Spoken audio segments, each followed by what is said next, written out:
Apparently people like Madison Cawthorn or Pennsylvania Congressman Scott Perry or Kevin McCarthy. I mean, everything that you've talked about in your show today, there's a line directly to what we're talking about now with the rise in hate crimes. I mean, you look at someone like Madison Cawthorn calling for basically encouraging another insurrection. And I think back to the Capitol Police officer who testified about how on that day, on January 6th, he was being called racial slurs. He was being called the N-word for the first time in his life while wearing a uniform that was being directed at him by the mob that came on January 6th.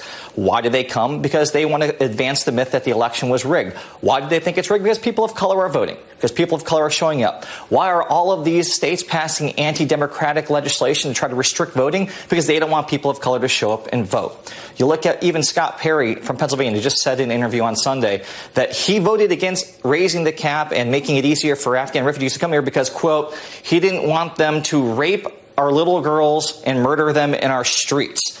This type of xenophobia, this type of racism has become codified within the Republican Party, and they use it as the excuse to justify encouraging insurrection, fomenting dissension, which paves the way to violence, which is why we have a siege on our capital, while we have hate crimes going up. And oh, by the way, the numbers, as bad as they are, they're a lot worse. More than 60 cities in this country that have a population over 100,000 people, they reported zero hate crimes. They're not reporting the data. They're not keeping track of it. So as bad as it is, we know that it's worse. And as long as one of the two major political parties in America is determined to endorse this type of racism, foment this type of violence, we're going to have big problems on our hands. Kurt, this president signed hate crime legislation into law.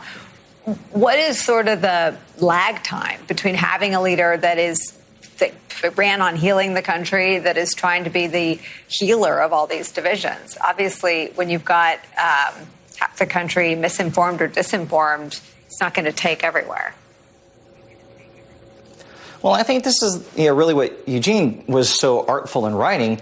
There is a segment of this population that under any scenario, they don't want to unite, that they would rather poison themselves and do what's in the best interest of themselves, their family, and their children. They would rather stick to their cult of personality than do what's in their best interest. And as long as that's the case, and as long as that's becoming mainstream within one of the two major political parties in America, that's only going to get worse. I believe in Joe Biden's sincerity that he wants to unite this country. I believe that he wants to do the right things and use government as an instrument to heal some of these wounds. But the fact of the matter is, we see every day there are people in this country who have no interest in participating in that conversation, who will rise up against people who want to lead that conversation. And as long as that's the case, I don't know if there's a way out of this. It's like the question you asked, Eugene. Are we ungovernable? Are we at a point where there's no way to actually get beyond this? We might be there at this point, because if you're willing to poison yourself instead of listening to just basic common sense, there's no saving you.